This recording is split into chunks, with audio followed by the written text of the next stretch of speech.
advocate for themselves and their fellow autistic people's rights. This academy will talk about different contexts, such as healthcare, employment, policy and legal rights, education, and digital advocacy. And in order for this academy to accurately reflect the requirements of autistic people, we are developing a survey to ask for their input.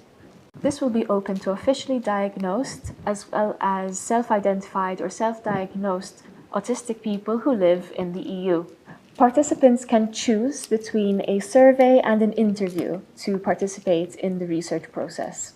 If you're interested, keep an eye out on our social media pages and our website to participate in the research. Thank you, and we look forward to keeping you updated on all the progress we're making with our project, Activate.